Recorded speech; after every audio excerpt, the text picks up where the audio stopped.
Hey everyone, welcome to another episode of Fed Up with me, Fed Up Gaz, the eternally miserable one. Joining me today is Stephen from the band The Stone Eye from Philly in the East Coast in the States. How's it going today, man? It's going fantastic. How about yourself? Not too bad, man. Bit of a rush to be honest, but now I'm here, chilled. I'm good. I won't be so good later because I've got to dash off out again. But yeah, Yeah, for gotta now, live. all chill. Gotta live in the moment. Yeah, that's right, man. That's right, man. Um, One thing I noticed, I'm going to jump straight in with this, man. When I was watching the video for Raindrops, man, that is a very, very cool video because I like the way you've got like all this. I'm going to do my best to describe this and probably butcher it, but like this kind of almost like this paint. It's like painting combined with animation, and and you've got the lyrics going on as well. So I've got to ask, man, the nerd in me. I saw that and I thought, oh man, that's pretty tight. So who did that for you? You know, who built it? And it must have took quite a while, I would imagine. And did you go back and forth? You know, it's almost got like a graphic novel feel. So I wonder if they did some storyboarding with you as well. So I did it all. Oh wow, Yeah. So I man! did. Whoa, Yeah. Well, so I did it all. I mean, So basically, a lot of the animation actually, I used AI right? technology to do it. Whoa, Because I saw that it's coming up, and I'm like, oh, like it's in budget, obviously, because I do it myself, and I'm not an animator, so I did a lot yeah, of AI. There's like AI storyboarding in this like software I use. So basically, I just like kind of made like descriptive images based off of what I wanted the it to do, and then from there I like basically stitched together a bunch of assets and yeah. animated all the text over it. And it was pretty time consuming, but yeah, that's what I did. Yeah, man. I mean, it grabbed me straight away, and I thought this is cool and nice to know that we've and this has been brought up on the show a lot. Actually, people's concerns with AI and music and its role, kind of in our society at the moment. Is it going to completely take over and blah blah blah blah blah? But that's pretty cool. It's helped you in that sense. Obviously, keeps the budget down as well because then you can do it all in house. And honestly, man, it was like one of those kind of graphic novels, or sometimes those movies you see that are kind of filmed like that. And I thought, man, that's pretty tight. I love it how you've got like people walking, down the street, and it goes with the title of the song, "Raindrops," and you've got the rain coming down as well. I thought that was really cool, man. Um, I've got to ask as well, what's the reaction been like to Raindrops? You know, what have people said about the sound? The reaction's been really good. I mean, people have been praising it across the board. I mean, Nice. it's accessible. In my opinion, it's accessible. It has like a very comprehensive chorus that is catchy, and the whole song is it moves like steadily from like section to section. Um, yeah, it's been positive. It's very infectious, man. As you said, it has that catchy chorus. It has that bit of a melody. I can definitely hear the stoner rock vibes coming through. I did see some reviews. People were mentioning Alice in Chains and the grunge side of things. Being a person as well that definitely knows the sludge, the doom, and stoner rock, I can hear that. And then you've got that blend, even of alternative rock. It's like you've took those three scenes, those three Hmm. genres, and blended them. Because I even thought you wouldn't be able to play us playing some stoner shows. I know you've got one coming up that you're doing soon, and you could even I could even see somebody even putting you under a post metal bracket as well, because it has Yeah. all of that to it. So I just wondered, I'm new to the band. You know, I've only just recently discovered you. So is this something that you've always done as a band? Brought in music from these different genres, or is it just you've just naturally played and it's just come out from? Um, it's like an evolutionary thing. If you listen to our Yeah, first few records, it's more traditional, like stoner rock. yeah, And then over time, as you become more eclectic in your musical tastes, it just sort of evolves into what happens. I mean, I never sat down and was like, all right, like it's gonna be this or that or the yeah, other. It just kind of happens, and then you're like, okay, cool, I like this sound. You know what I mean? So it went from more stoner to like it started getting more experimental in the sense that we're bringing in like alternative rock and all that into it, and also yeah, progressive rock too. There's a yeah, lot of like I mean it's not like traditional prog rock, but there are like a lot of like alternate like time signatures and shit going on, and like syncopation with the drums and the guitars and all that. So like prog rock is like an influence, and yeah, I mean it just sort of came together because we've been playing together for so long, that yeah, it just kind of falls into place. yeah. That's what I thought was interesting because you've got all those different elements. There used to be a band called Hogan's Goat, who I'm probably going to get the state wrong. I'm guessing maybe Tennessee, but it might have been from somewhere else. And they only dropped one EP, which was a shame. They were pretty solid stoner rock, but they had a mix of different styles, like what you're using, kind of a little similarish. Um, they were, I guess, a little more on bringing in some of the prog and traditional metal side. You guys, I think, bring in, it's no disrespect to Hogan's Goat, but bring in even more with your sound. But they sadly just dropped off the scene. And I think it's good when you get a band such as yourselves that can bring in a little bit of a different take, to that music where, okay, so say I'm going to a sludge stoner show or whatever, and there's 4 bands on the lineup, and there's no disrespect, they're all good, but then somebody comes out such as yourselves who has a bit more of a wider mix, does something different, that sticks in your mind, sticks in your memory, kind of catches your attention. So I think that's a pretty good thing that you're doing with your music. So is this something that you intend to do going forward with further releases, just to keep evolving, keep progressing, bringing in different elements? Yeah, I mean, like I Yeah, said, it's not really a calculated approach. It's more yeah, so just but just as you evolve as a musician and a songwriter, naturally, you tend to bring in different influences.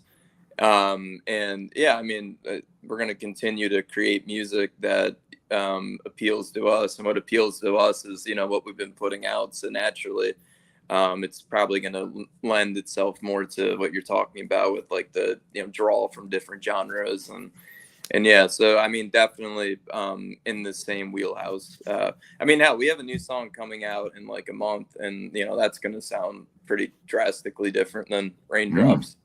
In my opinion. Curious, Yeah, curious. it's like it's definitely more like almost indie rock ish Right. vibes, but it's also like blent with like fuzzy guitars and stuff. Yeah, And yeah, I mean that's how I hear it. I'm just like, oh, it's kind of like Radiohead meets like more like modern indie rock, but it's also yeah. it's got fuzz and stuff. So I'm like, oh, I don't know. But if you look at even like one of the kind of legacy bands, the Melvins, they're a band that Hmm. are in the stoner scene, but their music is all over the place. Yeah, It was really kind of hard.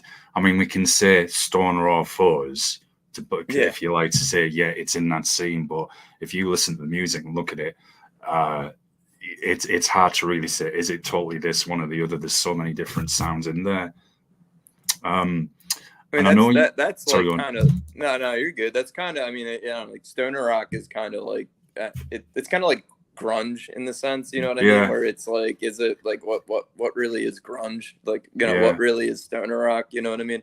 Because you have bands like Sleep and you got bands like the yeah. Melvins who are like, I mean, they're stylistically not at all the same, you know. Yeah, yeah. I think you're right. It's like a loose. I feel it's like a loose term for things that kind of fall under that umbrella. But as you said, no sound is different because you can even have the stoner noise rock crossover, the sludgier kind of before you get onto full on sludge. And even in sludge, it can be different. You can have kind of the harsh and clean vocals in sludge, and then you Hmm. can have a band that has a sludgy riffs but has the clean vocals. So it's very different. I mean, then hell, then you can get into like black and doom, black and sludge, and it goes on and on and on. So interesting to know that you said grunge, because I think that's kind of where it's evolved from and fallen into. Friend of mine who runs his own channel, who's a huge grunge head. I've said to him so many times, check out this band, check out some stoner rock. You know, you will like them, because it's kind of from what you already like. You're seeing its layer of usual. I'm saying go and listen to it. And I know that you wrote the lyrics for Raindrops, so I'm curious. I like to do deep dives on the show into all the themes and concepts behind the art and the music. So I'm just wondering, what inspired you for the lyrics, and what is the song about? See, that's hard because some songs have like clearer meanings than other songs. Yeah. I mean, honestly, I mean, honestly, for Raindrops, like the phrase raindrops, or like literally just like the first line of the chorus, like I kind of was just like, humming along and playing it, and then I was just like, oh, like, where the raindrops fall. Okay, I kind of like that, and then I based everything like around like that, and it kind of stuck in my head, and then. I mean, lyrically, I mean, I guess it's kind of like about like isolation. You know what I mean? Maybe like a sense of like dread. I mean, like because I feel like the lyric video kind of like, with like the one figure like kind of like, floating away and like everything crashing down. And I think that lyrically it kind of describes something like that. But most of the lyrics for that song were like, like thematic, like it all like kind of in my head like fit like that theme. But it wasn't like, it was kind of like a one line at a time. Like, oh, I'd be like, driving around the car, and then like, oh, your lips are mine to drink. Oh, that's kind of interesting. I like that. And I'll jot it down. Then maybe like a week later, like another line would appear. Like, oh, I like that. I'll write it down. So yeah, that song didn't necessarily have like a super clear intent behind it, but it. I thought it still like, it delivers a mess or like a theme to it. You know what I mean? Yeah.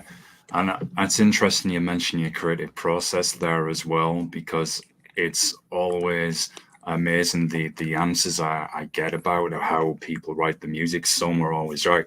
Yeah, we do the music first and then we write the lyrics, and normally you would think, right, that's what most people go with. But then I've had other people say, oh no, we write the words first, lyrics, then we match the riffs. Or people like, it's just said to you the same, that can be in the subway driving around, we'll get a line come in, or a little melody, or something, or write that down or put it on the phone, and then add it a little bit in later.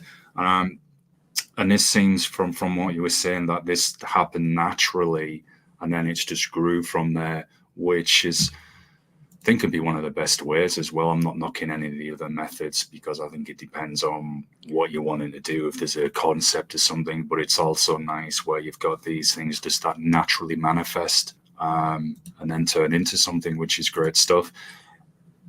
Yeah, I mean, like when I did the demo for the song, like I laid down the melody, and I, it's kind of ad-libbed it, but like what ended up happening was, like even from that demo, like I was just, like humming and just like saying random words, but like some of those random words, like slowly we are burning, like that was just like, that was from the demo, and I'm like, oh yeah, kind of like there's just no thought went into it. It just kind of like came out naturally, and I'm just like, okay, cool, I'm gonna pull that, and then it's kind of fit words or like phrases around like these things that came out naturally. So I guess it is kind of like a hybrid of the two, which happened for me. But I mean, I've also done it like other ways too. It honestly depends, like song to song, really. Yeah, I've always wondered that as well. I thought it must depend the mood, what you're going to do, what you're going to write, even from album to album or EP to EP. It's going to be different on what you, like you said, what you're going to do. And some of the things like you hum too when you're like coming up with the melody, like they're just absolute shit, and you're just like, you know what I mean? It's like I don't really care for that. Like like I'm not gonna use that in the song. But other times you hum something and it's like, that actually kind of works in a way. So it just depends. Yeah, it's finding if those words as well are going to fit with that melody. So it could be, say, I'm going to hum just something completely random, but you're checking, will this sound with with what I'm playing, and if it does, great, and then I can change the words as required. Mm-hmm. I do like as you said, well, I've just realised this is going to be a gas gaff. I was going to say I do like the theme of isolation. If you think, oh, you're promoting being isolated and stuff. Like, yay! Well, if you're 420, I guess it could be. But anyway, you can go on a whole other plane. But anyway, I'm going to go into DMT and all sorts now, man. I'll get back on topic. You can't tell this guy like stoner rock and stuff. We're going into like the Joe Rogan podcast. Yeah. Jamie, pull that shit. I'll be over doing some DMT. Let's fucking go. Yeah, exactly, man. Oh, dude, honestly, I'm going off topic. I would love to talk to someone who, these cats who said they've seen all these entities and stuff on DMT trips, and someone said like it's been super short. Or I'd love to hear about that from somebody at some time, because I'm just curious. Has somebody seen something off the gut there, and it's just been like green smoke and it's hugest bog ever? It's just be wondered, if you're expecting this like really spiritual answer or something like yeah. So I was gonna say, no man, I just saw this like a sentient bong that was running. I just saw the sentient figure fucking ripping a big ass ball. And I was like, holy shit! It'd be like, what? And then it'd be lost on everybody else. It'd be like, yeah, what are these on about? It's that'd be awesome. Yeah, man. If there's anyone out there that has had an experience like that, do get in touch. Yeah, we'll set something up. I don't know where we'll go with it, but it'll be fun. I'm turning back to your own music a bit. Don't worry, this show will go off topic all the time, man. No, you're good, bro. As I was saying about that theme of isolation, although I was promoting isolation, I thought in a way it's kind of, you could say it's kind of an ode back to COVID, the isolation that people suffered. But also, on the flip side of that, you've got many people will talk about isolation in the modern world, where you can be in a city surrounded by a massive people, and we've got all the technology now, but people can still feel isolated and alone, like not part of the matrix, I guess. So I thought that was, which is kind of what the graphics in the video. Yeah, exactly. I thought it was interesting because you've got them walking through, as I say, and then kind of everything's passing around, and it's just kind of not registering. Yeah, there's a movie. It made me think of shout out to my friend Ross, who runs the Planet X Films channel as well, because he talks about this movie. And I think Keanu Reeves is in it. Man, is it Scanner Darkly? Possibly Scanner Darkly in it, and I'm sure. I have no idea. Maybe it's from the 2000s, possibly. And the dude sat in a cafe in it, and it's kind of got this kind of this similar kind of theme. I hope I'm remembering the correct movie. If not, that analogy is just being completely wasted. But I'm sure it had that similarish animation style and that kind of theme. And I thought, man, this is quite interesting stuff. And yeah, I'm getting nerdy now. I'll better get back on topic or go into sci-fi and how someone can feel isolated in some future dystopian society and all this stuff. Calm down, guys. So,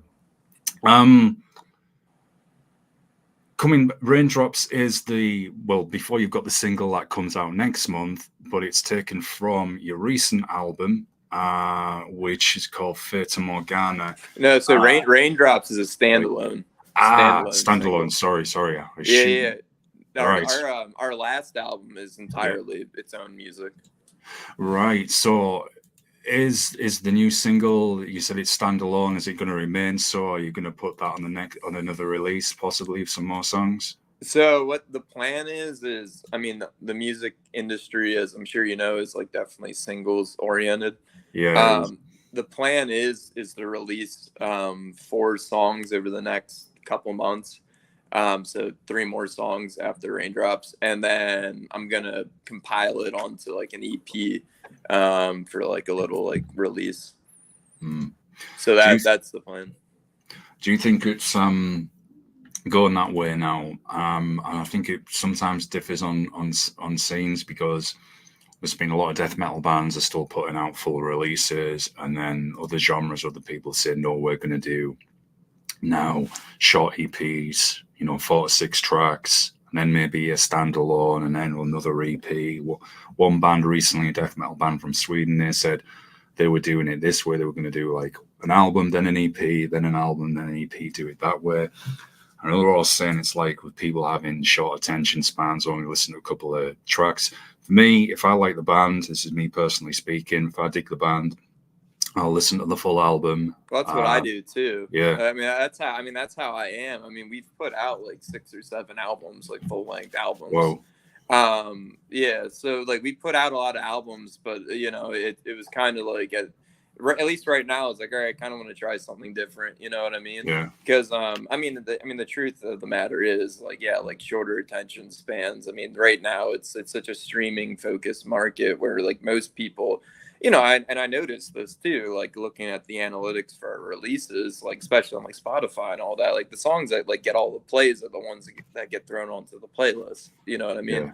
And that are just, shuffled with a bunch of random songs. And then like the rest of the album gets like, compared to like the 3 or 4 like, singles, gets like practically no listens, you know what I mean?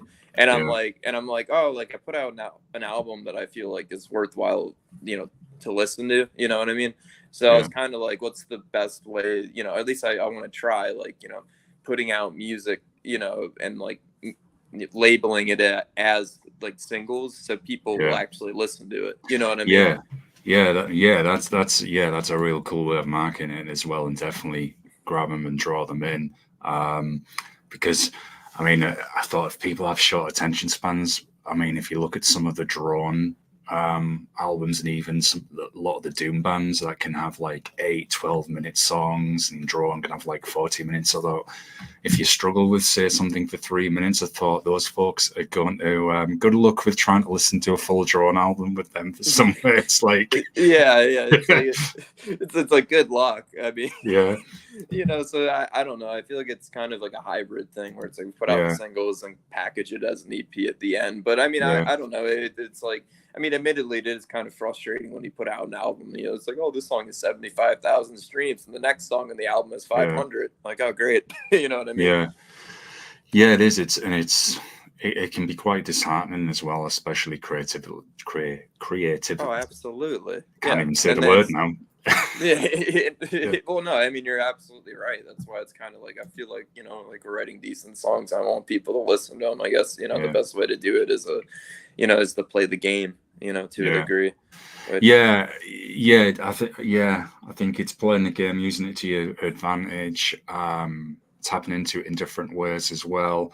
It's where a lot of the podcasts and radio shows are good, where they can feature a single, forthcoming song, whatever, from an EP or an album people like and say, right, and then encourage people to go and check out the full release. And as simple as it is in this sense, but it's true. If you want more music from these bands and artists, then get out, go see them play live, support the releases there on Bandcamp so that they can get back in the studio or recording at home, wherever. It's the way it's got to be. So, I mean, the thing is, though, back in the day, it's like, oh, you hear the single on the radio, whatever, and it's like, oh, how do I listen to that? Oh, you buy the CD. You buy the vinyl, whatever. I mean, nowadays it's like, oh, I heard the single, I like the single, let's go on Spotify, add it to my library, and move on. Yeah, it's right. It's become sadly a bit too disposable. There was in Best Buy, a store's just announced. It's one of the big stores, I think, in the US, just announced, I think 2 days ago, possibly was. If I'm a bit slow on this, then. But they were going to stop stocking all physical media, DVDs, Blu-rays, games across the board, music, film, and games, because mainly people are streaming or buying games digitally. Same with music, but I've noticed kind of in the metal scene and in more niche genres as well, people still want to buy the physical products. We've got the demand for vinyl. They still want to get the CDs from the show because it's like that extension of the band. It's the artwork as well. There's something they want to have that as like a collector's piece as well. To say, look look, I got this from this release or whatever. So I'm kind of a little bit more encouraged in that regard and reassured, because I think we have dedicated and passionate fan bases where, you know, the genres and the music is sacred to us as well, and we want it to continue. So with that said, a perfect segue into the artwork here. You know, who did the cover for Raindrops for the single? Oh, I did the cover for that. Hey, Yeah, hey, yeah. No, I did pretty much everything for it. Whoa, man. Besides recording the drums and bass. Wow. Well, yeah, man. Man, well, the advantage, that's a way to keep it in-house and keep the costs down for sure. But keep it cost effective, yeah. Yeah, but God, a busy dude, man. That how long? So I'm just curious here, because with you doing all of this yourself, and how long did it all take? This must have been quite a while. I mean, it was like a couple month. Yeah. Couple month process. I mean, you know, you kind of just do everything in bite-sized pieces. Like, you know, you do the mix for the song and like all your recording, and then you know that takes a couple weeks, and then after that, I mean, doing the album cover isn't that hard. I mean, admittedly, you know, I did that in like a few hours, just like kind of experimenting with fonts and ideas, and then like you kind of just stumble upon something.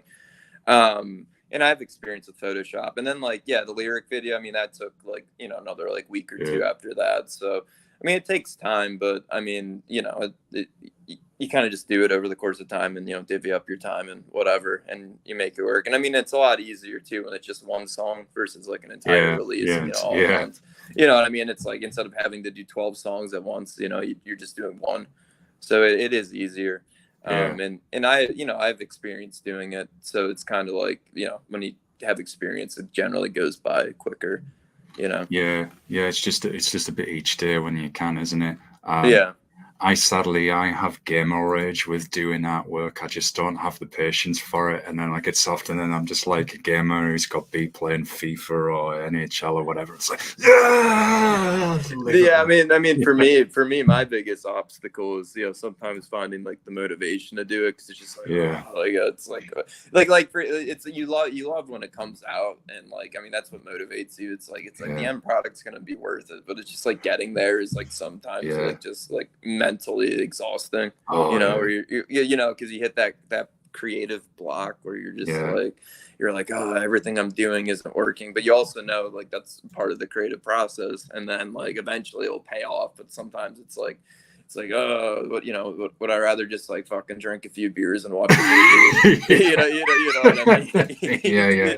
Visit the Bongard or something. Exactly. It's sometimes it's like, you know, fighting that, like, you know, that side of your brain. You know, you get the good devil. You get the devil, and like, you know, the very true, man. Like, very true. Yeah, so sometimes it can be like, you're just like, fuck, do I have to like, of course, have to make the album cover? But when you start doing it, it's fine. But it's just getting there. Sometimes it's like, oh. You know, it's like, it's that duality in us, and it's terrible, because it's like having that fight within yourself, because there's those moments, especially in the creative process, where you're like, oh, I'm not feeling this, I really can't be bothered with this today, and you've got to push through it. And then you can have the opposite, where people often think, you know, like when we talk about writer's block, for example, people think, right, oh, you just can't write, and it's often, it's not that you can't write, it's whatever you're writing, you just don't like. No, this is trash, this doesn't work. It can be the same when you play music or singing as well. It's like, whatever I'm doing, or the same with art, I don't like what is coming out in front of me, or just can't seem to get it to flow. You know, sometimes where I just can't get something out in that sense. And it's like, you know, those people I know all about that. Oh, it's horrible, dude. And I've got a lot of respect for those people. This is going off topic again, but similar in a way-ish. You know, the people that pin all those like miniatures from movies and war games and all that stuff. I got a buddy that's big into that stuff. Yeah, same, man. The art they do is fantastic. How they can do all the custom stuff and paint it, and they take hours, days, weeks, months sometimes, and I think, right, that is fantastic. And sometimes I think, oh man, I'd love to paint something like that. And I think, I haven't got the patience, because I just see how long it takes them. And they've got this thing totally unpainted. They have to put it all together, glue it, wait for that to dry. And then even before they've painted, some of them, they've got these tools where they're like cutting bits of resin off, fine tuning it before they've even started to paint it. And they've got all the undercut. And I said to one of my friends once, he undercoated this thing, and it was like a soldier or something. And then I thought he'd finished painting. I thought, oh man, that looks pretty tight. He's like, oh no, that's just the first layers. I've got to add on all these different colors, all of this, then varnish it, and then bring out this, and then there's all these different kind of, I'll put it, I guess, in gaming and movie terms, high definition paints. I'm like, dude, I mean, yeah, the art and things like that, I think they look amazing, but man, I just don't have the patience. I thought regular creativity can be hard enough, but that, I'm like, look, all respect to people that have got the talent for it, and certainly the patience. That's kind of like recording and mixing a song, especially because you write a riff and you're like, oh, cool, this riff should this tone, that tone, and it's like, I have to do this. I want to EQ this. Maybe this tone doesn't work actually. So it's like all this song's gonna be easy to record and mix, and it ends up being like a quagmire of like, you know, creative decisions that seemingly never end and you're never entirely satisfied with. You know what I mean? So so with that said, then how do you deal with if you get those awkward moments? Say you've worked hard and you've got everything down. You think, right, we're happy with this. We're happy with the vocals. We're happy with the riffs, whatever. And it could either be somebody else in a band, or I don't know, someone mastering it for you, and says, right, not quite feeling this, or can you take this section out, add something in here? How do you deal? Do you just literally take it on board and just have another look and think, okay, we'll see where they're coming from? Yeah, no, I do. I mean, I always keep, you know, the people's creative input, you know, in mind, you know. It really just depends on the, you know, on the thing, because it's like, oh, if we already record the song, but like, you know, someone thinks that maybe like this section was too long or whatever, but like it's an integral part of the song and it's like it's already recorded. It's like, all right, well, like, I'll keep that in mind for like next time. You know what I mean? Yeah. Like next song, you know, you kind of just have to roll with the punches. But I mean, other times though, it's like, you know, I mean, I do like, especially when I'm mixing, it's like I do seek out like, you know, people's opinions when it comes to like, oh, is this guitar too loud? Is this whatever? Like I do actually seek that out. And try to like be diligent with, you know, listening to people's opinions and considering them and also trying them and seeing what I think. So it really just depends. I mean, in regards to songwriting, like specifically within the band, and like people's having opinions with like, you know, a riff I write, or like if they write a riff, you know, my opinions towards what they're writing. We just workshop it, and then generally, you know, either come to an understanding or like, you know, find a middle ground. Yeah. I think that's what you've got to do. It's like the songwriting process. It really just varies, like the song, you know, or situation, the situation. Like there's not one definitive like answer, but I mean, I will say though, I do take, you know, what people say, like, you know, to heart, you know, like not in a bad way, but just like in ways that like I can improve, you know what I mean? Because I mean, it's not, I mean, you know, especially with art, like it's not like, you know, you're never theoretically making the best art, you know what I mean? It's always, you know, it's just art, you know. Yeah, well, and again, I'm going to sound cliche here, but it's true. It's subjective as well, because what we could like could be completely different for somebody else. It's like sometimes, you know, when they send people to review shows, and unless it's a person I think that's either open to exploring different music or likes definitely more than one genre, it's like they'll send, I don't know, a Brutal Death guy, say, to review an indie show or something, and I'm like, dude, I can tell you now, he's not going to come back with a favorable review if that's, you know, all Holly likes. And you see things like that happen sometimes. And I'm like, man, I could tell you before you even got there. Who's going to be? I mean, who gave the green light for that to happen? I'm just like, come on, man. I mean, that's the thing. Like, I mean, everyone has their own like taste. I mean, it's like I don't know. It's like food. It's like, you know, like exactly. Like, you know, bring a salad to like a hamburger, like, you know, aficionado, and you know, what's he gonna say to it about it? You know, like, oh, it's just a salad. You know what I mean? That's just how it is, you know. Yeah, movies, hockey, everything. Classic examples. You know, it's not math. Yeah, Yeah. it's like, yeah, exactly. Aside from all like my nerdy movies, I like loads of action movies as well. And and people say, dude, you've just watched something where people like shooting each other for 2 or 3 hours, or I'm like, it's called entertainment. Yeah. It's entertainment. It's Yeah. purposely over the top. It's escapism, and it's entertainment. That's all it is. I'm like, I just don't get it. I'm like, it's just the way they put all the scenes together, the choreography, and Yeah. the way they do all the angles and everything like that as well.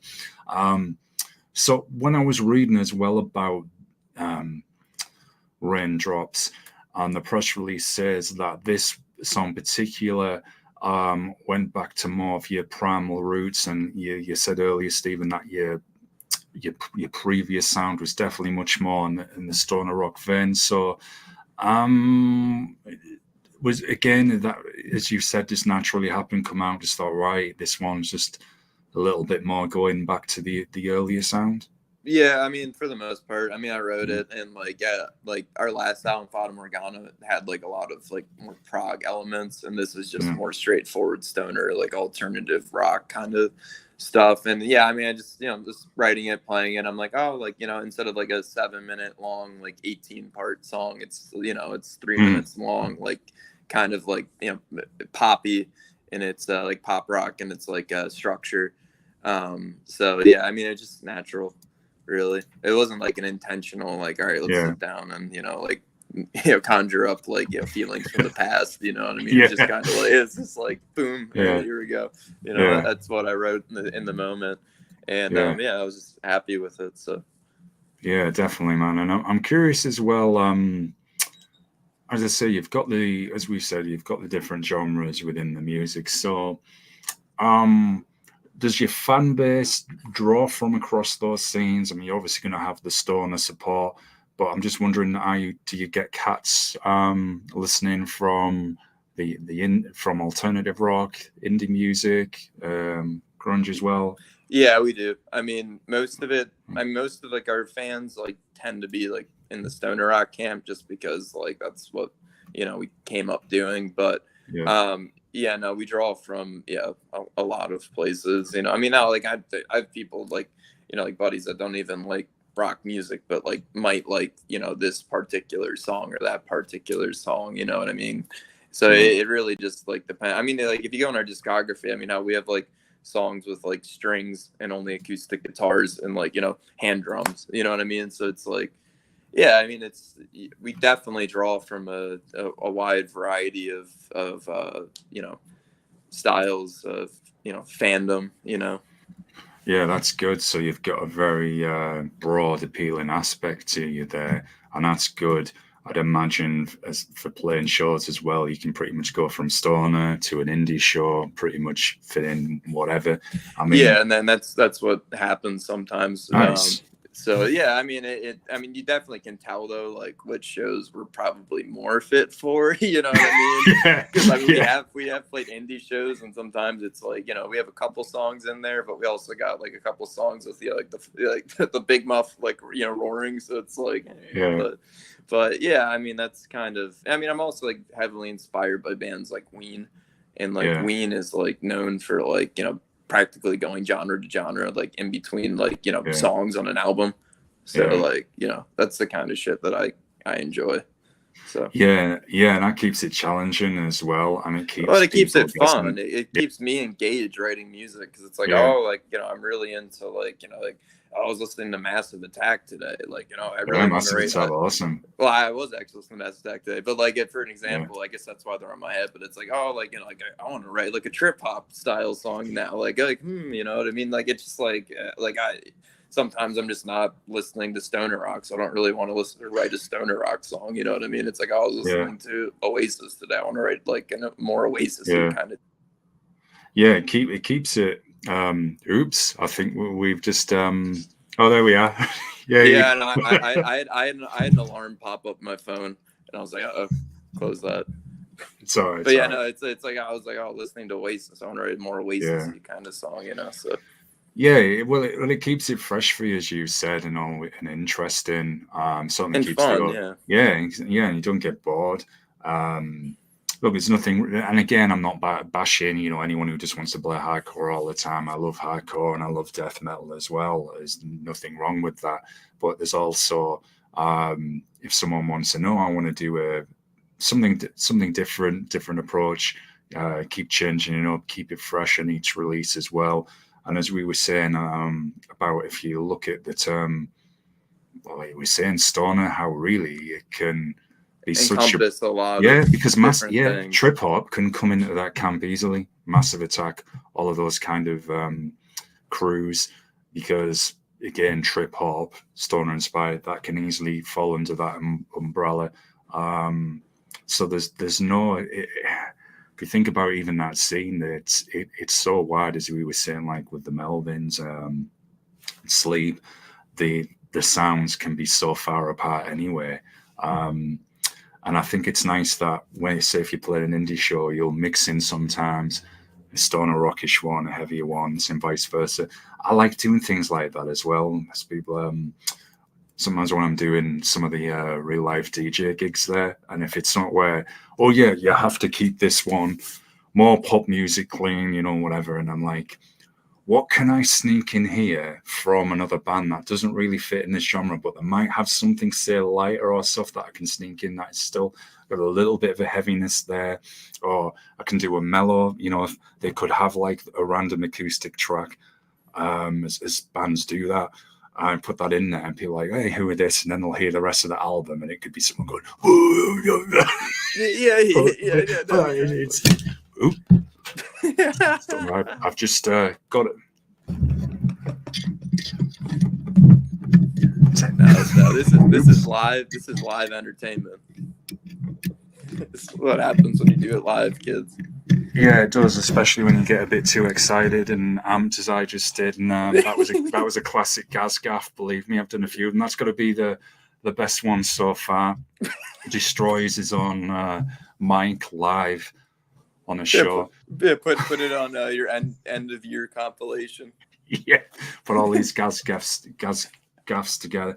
I did a clanger in the last show with funnily enough, who I don't think they were too far from you. I'm sure they were. Yeah, they were from New Jersey. Yeah, so they weren't very far away at all. I was interviewing a band called Second Skin, and I just did an interview before them, so I was a bit still mentally wired, a bit out of it when I showed the show. And I was looking at the album artwork, and I was on. I said, "All right, it's curious." And it had like this skeleton kind of figure on there, holding what I thought was worms in his hand, like with all these worms. I thought, oh, that's quite a good horror vibe. So I said, oh, you know, who did the artwork? Looks like he's holding like worms and everything. And they were really cool cats. We had a good giggle about it. It was a huge Gaz gaff. He said, it's actually a heart. I was like, dumb. Yeah, maybe should have took a while to kind of get back into reality after the previous interview. It's like being stoned by nature, you know. I'm sure. Are you sure that you're not the one taking DMT and seeing the bong, the great big bong in the sky? Yeah. It's terrible, man, because it can happen at the most random of times, but it's organic, man. You know, that's the fun of it, you know. Yeah, exactly. It's like, well, look at this psychedelic sphere, man. Like the webbing in the circle must represent like the life and death. Oh, dude, it's just the baseball. Yeah. It's just a guy hitting a baseball. Yeah. Oh, I do that all the time, man. I always do like the deep dives into all the themes, look for Easter eggs in the artwork and lyrics, and sometimes that's happened. I've been like, oh, was this inspired by whatever? Nope, just did this, wasn't meaning that. And then say, I don't know, I found some historical fact or something like that. Like, that's the fun of it. That's what makes it so like awesome. That's what makes art, you know, because everyone can take what they want from it and make it into, you know, their own story, even if the songwriter, you know, or the designer, or the artist never intended it to be viewed that way. And that's the best kind of art, you know. It's like when you watch a movie and you can be like, oh, the director must have meant this, but it's like, no, but it's like, it's what you take out of it which matters, you know. Yeah, leave it open to interpretation. Yeah. So speaking of interpretation, I'm sure you've been asked this many times, but I'm going to ask it because I'm new to the band. That's the excuse I'm going with. So the name The Stone Eye, we're talking about reference to things. So that isn't referring to someone probably who had like huge stoned eyeball at the time with the veins showing, who's obviously been smoking too much. I know I'm kind of going overkill on the stoner.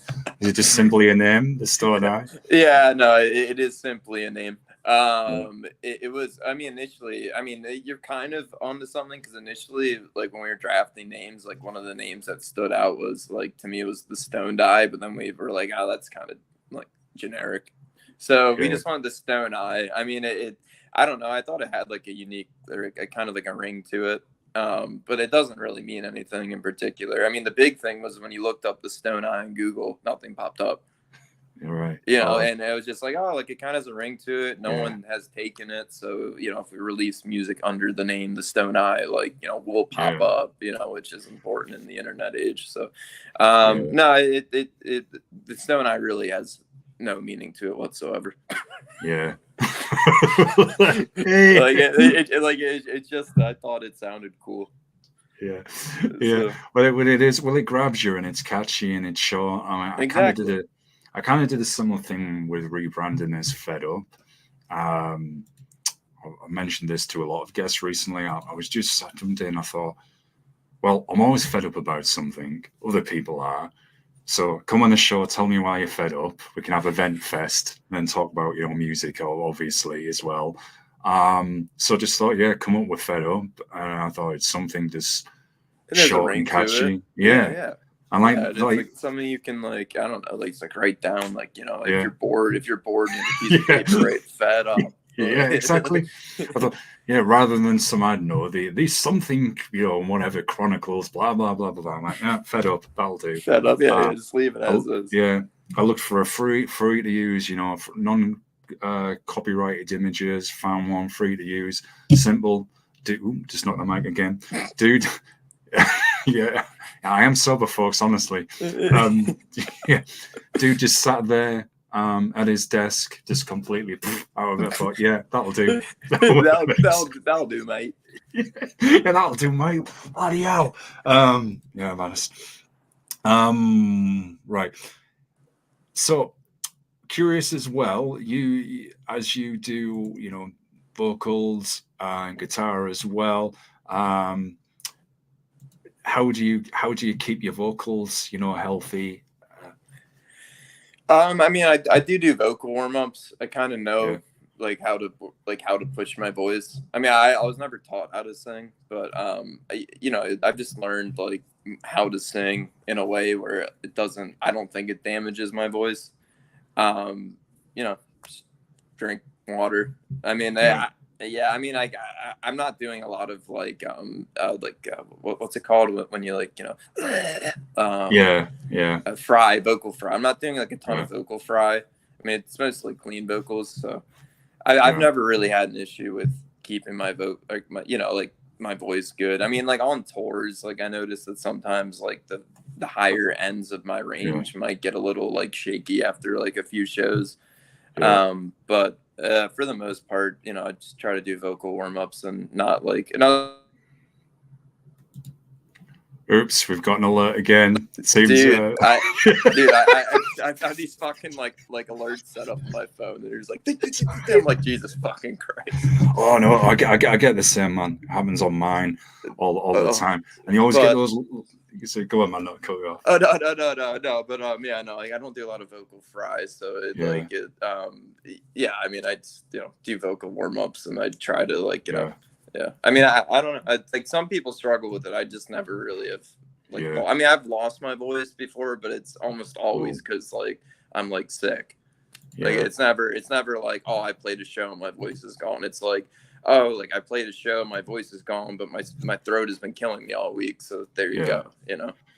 Yeah, I'm one of those people as well. I don't get colds or flu very often at all, but when I do, I get a real bad one and they absolutely knock the hell out of me and my voice pretty much nearly disappears and I'm like talking like yeah. No, I remember one time we had like a little short run of shows coming up and I got sick like the week before it, It was like right after COVID too, so it was like, wow, like we're playing some shows again. And I played the first show, and after that, I completely lost my voice for the remaining 3 or 4 shows and like this little run we had planned, and it was fucking terrible. Like I literally couldn't speak. Yeah. So what happened was we got our bassist at the time because he could sing. So like I just wrote down lyrics for him. I'm like, all right, like you know the songs, like you kind of know the melodies already. Just try to sing them, and I'll just play guitar along with it. Yeah. That's adapting when necessary there for sure. Yeah, it's horrible like I said, when I get them, they knock the hell out of me. Thankfully, not too often, but when I do, man, and the sweat pours off of me as well. It's like my body just sweats it out of me. Like I'll wake up in the night with all my sheets absolutely soaked. Yeah. Oh man, it's horrible. Well, that's dehydrated too, which doesn't help your voice. And there's a lot of shit there. But like in terms of singing though, I never really lose it singing, thankfully. So I mean, as well, I noticed, you play guitar and bass, keyboards. So have you always had that interest in music, and have you been self-taught with all of those instruments? So guitar, I was not really. I was kind of self-taught. I mean, I took lessons growing up, but it wasn't until like I took my own initiative that it kind of, got me to where I wanted to be in terms of playing. But vocals self-taught, bass self-taught. I mean, bass and guitar, whatever. Keyboards pretty much self-taught. So yeah. I mean, I'm not great at I can't play keyboards live, but like with MIDI, you know what I mean. It's like I know chords and stuff, so it's like I'll play the right hand, then I'll play the left hand, and I'll edit them with the keyboard, in the software and make it sound like I know what I'm doing. You know what I mean? But I'm not like proficient at keyboard, and I mean I could play bass at a gig, but like I'm not. I wouldn't call myself a true bassist. Just like I can do something that fits the song. Yes. Yeah, there's enough to go with what you need for that song, as you said. Like I mean I can't slap, but like I don't think Raindrops need slapping. Yeah. So it's kind of like it's like I mean, guitar and vocals are definitely my main two, but like I can make my way around like everything else, with enough time. I can get it sounding how it, get it sounding in a way where it makes the listener think that I know what I'm doing. But like, bit like my interview style. yeah, exactly. But like, do I know what I'm doing? No. No, I don't. No. Yeah. We'll just see what naturally happens. Yeah. Oh, see, you can be playing all these different sounds, but everything still goes back to kind of that root stoner vibe in all elements. Yeah. Just like I fucking doing it live, see what happens. I don't fucking enough. So I know you said you've got the next singles out in a month. So have you started working on a video yet to go with that? So I actually was planning on starting a video this week. So nice. I was like, I've been brainstorming for the past couple of days what I want to do, and I'm not entirely sure yet. But I kind of have an idea in my head, but curious to see what you come up with. It's either going to be something that's like, kind of like Raindrops, or I was thinking of something like completely different. I just don't know if I have the technical whereabouts to achieve what I'm thinking in my head. But I mean, I don't know. We'll see. I'll try. I'll give it a go. Yeah, see what happens, man. And I know you've got a show coming up. Actually, this Thursday. Flashy Thursdays. Right. Yeah, we have let's plug them, man. Let's plug them, man. I said let's plug them. Let's get the word out. All right. Yeah. So October 7th or Thursday, I think it's the 19th. We're playing in Reading, Pennsylvania with this band called Moths from Puerto Rico. They're awesome. Nice. October 28th, we're playing somewhere in central Pennsylvania at this like motocross event for Halloween. Oh man, that sounds tight. Yeah, no, it's gonna be really cool. Like we're playing like a back of a truck, and I guess they're trying to drive us around, and like we're gonna play like these cats like fucking racing and shit. It's gonna be cool. Yeah. And then November 3rd, we're playing at the Nail in Ardmore. November 4th, we're playing at the Bunkhouse in Carlisle, Pennsylvania, and then November 5th, we're playing at in Frederick, Maryland. I'm not sure where yet. And then December 2nd, we're playing in Philadelphia at this place called Philly Mocha. Nice. Nice. That's a good solid range. That motocross event sounds sick as well. Oh yeah, dude, it's gonna be awesome. I mean, I think it's something racing. I know it's on a racetrack with like fucking bikes and shit, like, you know. So, dude, I love the X Games, you know, both winter and summer, and I've always been saying to bands, oh man, wouldn't it be awesome? Like, it's so sick to play an event like that, you know, motocross show or something like that, even with skaters. Yes, and that's what we get to do, and it's pretty cool. Yeah, we've never really played at like an event like that where it's like there's like people skating, you know, because they do have those like, you know, like shows where it's like, you know, you're at a skate park or whatever, like that's not uncommon, but we've never partook, so we're pretty excited. Yeah, man, I think it'll be sick. And I noticed as well recently you got on the Weedian compilation trip to Pennsylvania.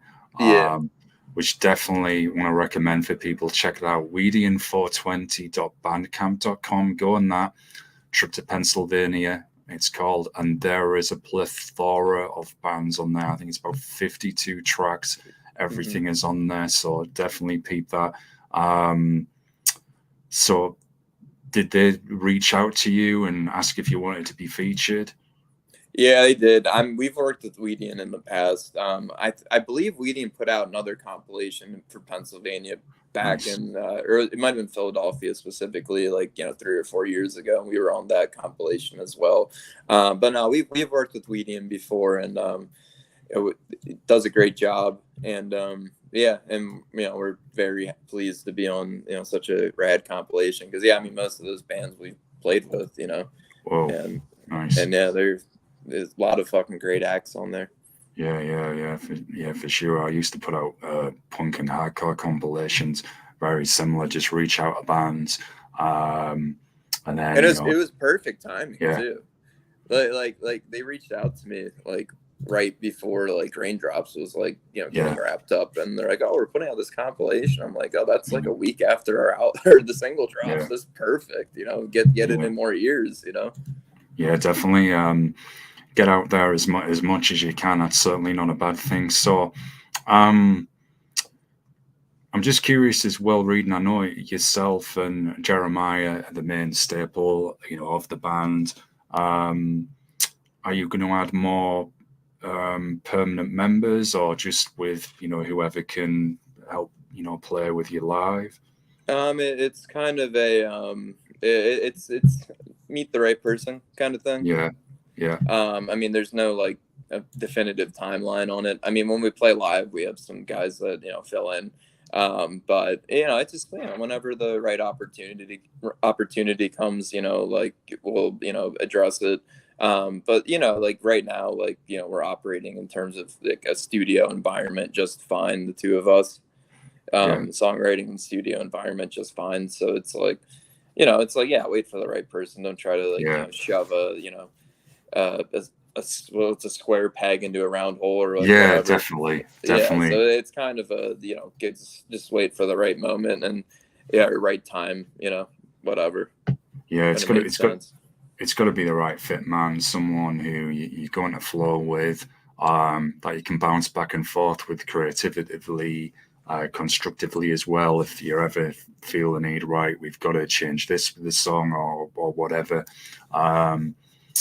So I definitely feel that. And I think as well, you and Jeremiah obviously will have a very tight unit. So like you said. Well, we've been playing music together for years. So it's like, you know, kind of like, it just works. And, you know, songwriting wise too, I've been writing like for a long time too. So it's like, you know, like you can sort of envision like a final product while you're still working on a demo. And even though like, you know, there's not, you know, you're writing a song, it's like, oh, there should be a bass part there. You know, you can kind of like, without having necessarily a bass player in the creative process, still, you know, like work it out, like, you know, as if there is one there, you know.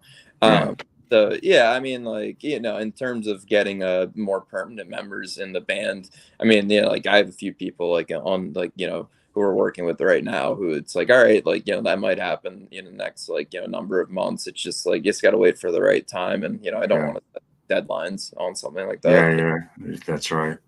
Yeah. So I'm curious as well. I know you mentioned this at the start of the show, um, when you got a line in your head for Raindrops, and you've been saying depends from song to song. So when things you're inspired by, is it more naturally just how you're feeling, what comes up from what's around you in the world and whatever's going on, feelings about things, Yeah. emotions, just Yeah. That's generally where I grab inspiration yeah, from.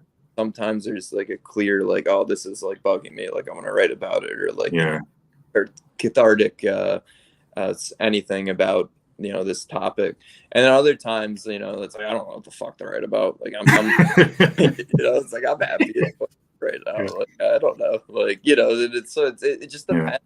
Like it really depends. Like sometimes, like, yeah, what you're describing happens. Other yeah, times you're just like chilling, doing your thing, and you kind of have to, like, view it in a different lens, and maybe like try to paint a picture a different way, where it's like maybe like I'm not drawing direct inspiration from this one thing that's happening specifically to me in this time, but like maybe it's like like there's an atmosphere or mood to like the melody in the song. Let's try to paint, or maybe like draw like a fictional tale over it. yeah, So definitely.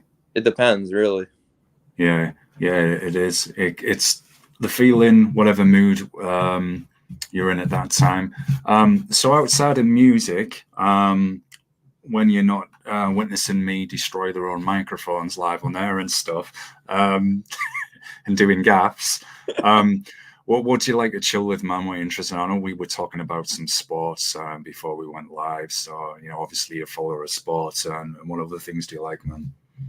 Yeah, I mean, sports is a big one. Music's a huge one. I like doing Yeah, outdoors shit. Um, yeah, board games are cool. I love yeah, board games. Um, yeah, I mean, I don't know. I like a lot of shit, but like I don't know what to say off the top of my head. yeah, Yeah, yeah. Just put you on the spot. You sound similar to me in that regard, where you've got a broad range of interests, both musically.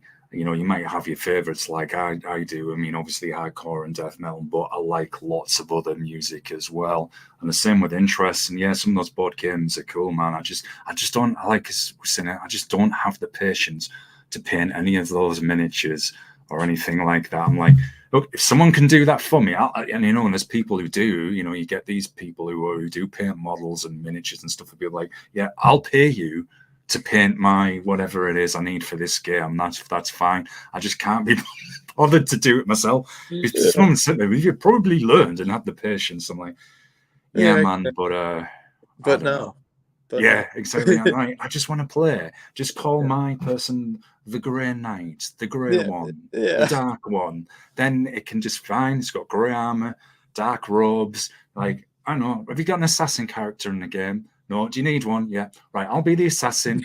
Dark cape. That'll do. No work required whatsoever. Operates Yeah, from the shadows. That's fine. yeah, Lazy way of playing, but it works. yeah. Let's fucking Yeah. go. Oh That'll, yeah, that'll, that's kind of like me with these board games. Sometimes I like I get these like board games. I'm like, oh hell yeah, I can't wait to play. And then yeah. you open it up, and it's not like miniatures, but it's it's like a physical board game. It's like some Yeah. geeky like war game about like the Battle of Stalingrad in 1942. Oh, I know which ones you mean. Yeah. Yeah, Yeah. so oh yeah, boy, I can't wait to replicate the Soviet Yeah. encirclement. And you open it up, Yeah. and it's like, oh shit, it's 50 dense pages of rules. Oh God, man, dude. There's right. One of my friends, his brother, super big into all of those, as you said, all those board games, the ones with the miniatures and the regular ones. And one time, I was around my friends, and I went there, I watched them play.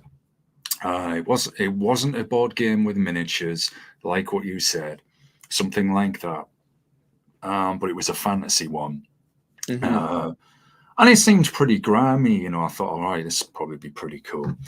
So I said, can you tell me, a bit about it? What's like, I thought he would maybe just give me like 5, 10 minute overview briefly. 3 hours later, he was still talking about it. And I was, like this. And then he says, "So, Gaz, do you want to play?" I'm like, "No, not anymore. Not really. You've kind of turned me off it." I'm like, and it's and you see some of the sides of the rule books are like, and there'll be people thinking, "Oh, well, you were on about short attention spans with music, but I'm gonna use this. This is something completely different."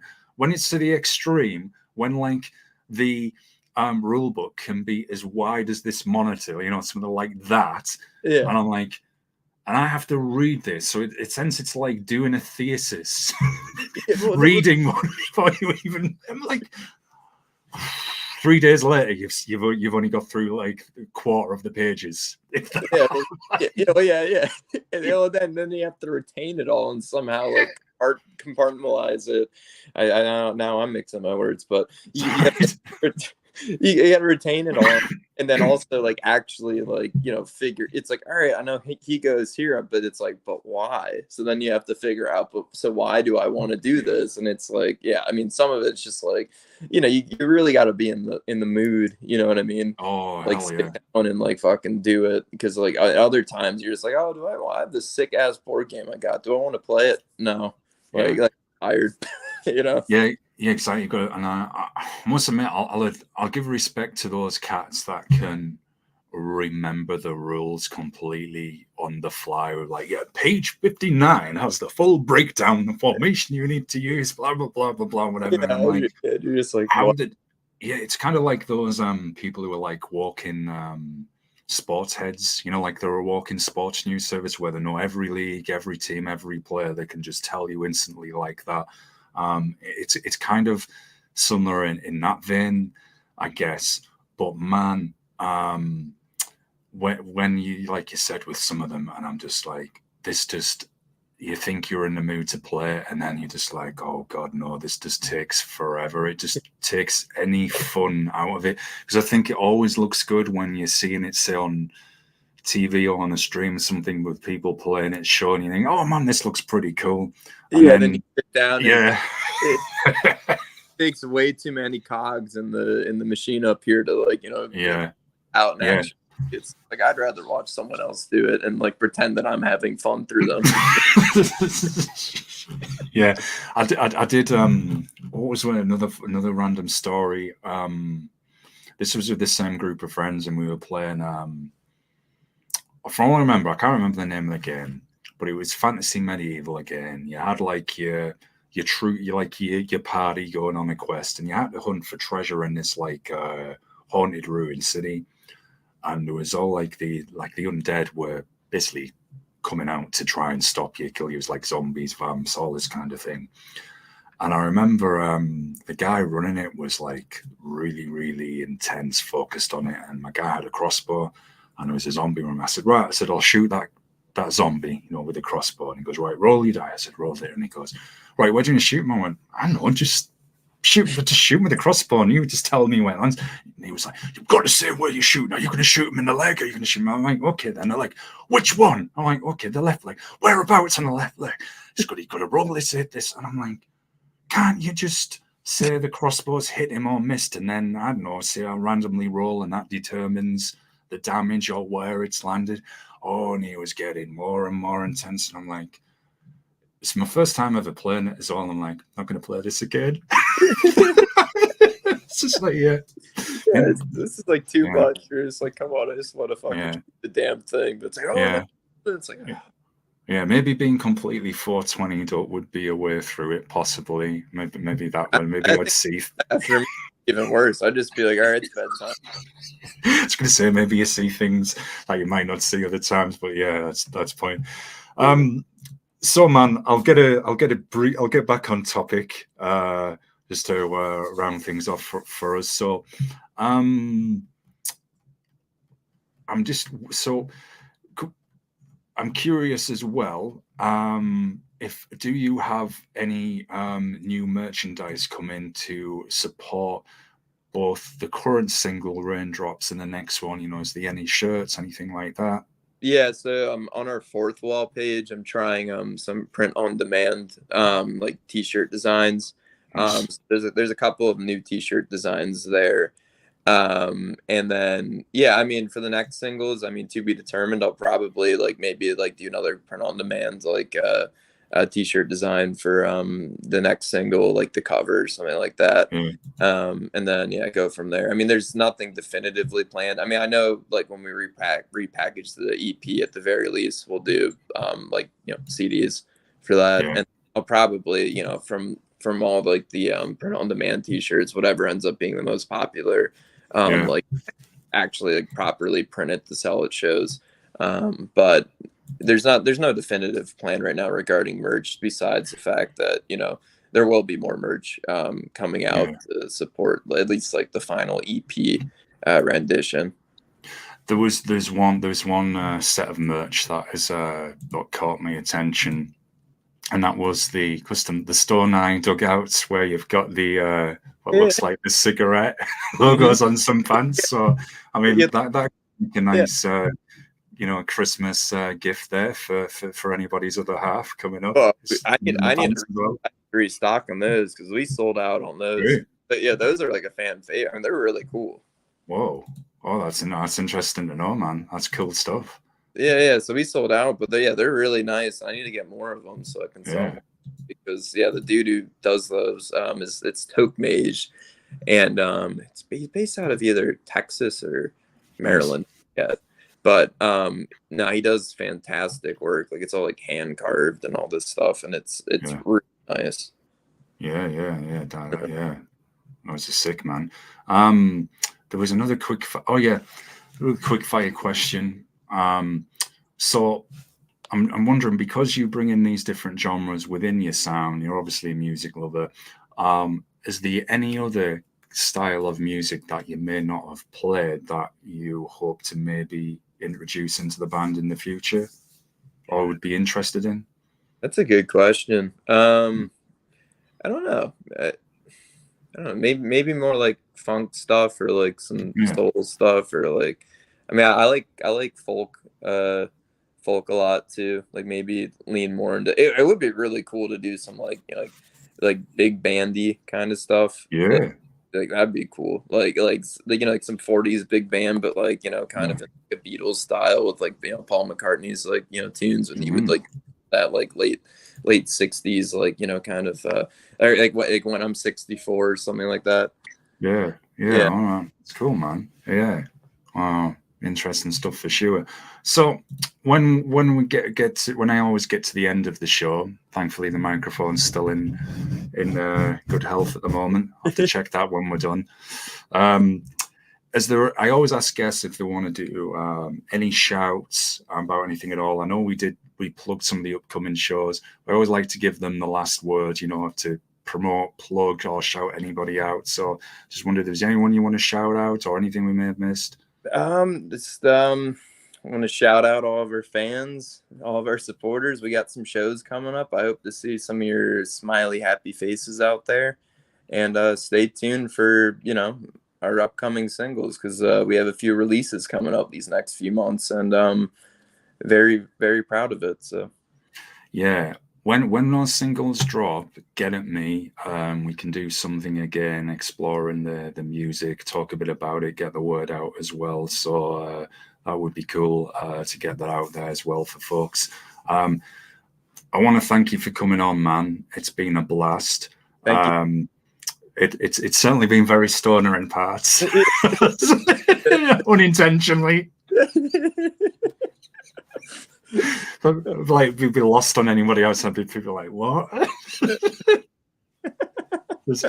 Shout out to Song River for connecting us as well. Much appreciated.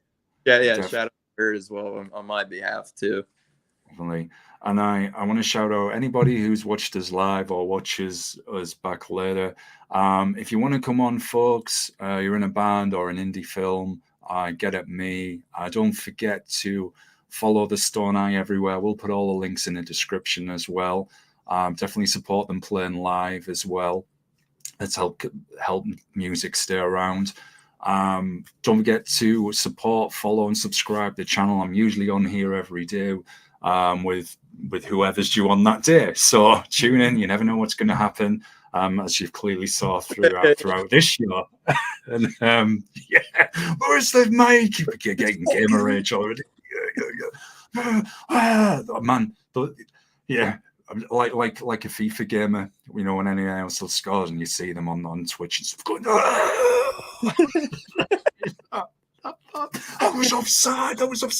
Oh, there's one dude raging one time his batteries died on his joypad. He was shouting, pay the batteries.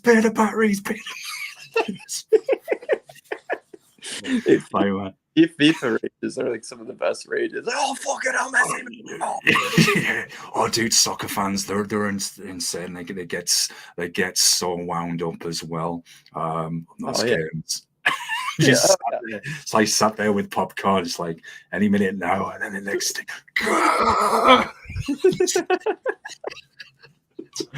Oh man. So folks, yeah, have a good one. I've forgotten whatever I was going to say, so I'll just say peace out. Take care, y'all. Hope to have Stephen back with us very soon. Thoroughly enjoyed talking with you. And it's uncomfortable pause moments where I hit end stream, and me and Stephen are going to look like we're momentarily possessed. We're not. So peace out, folks. I'll see you on the next episode. And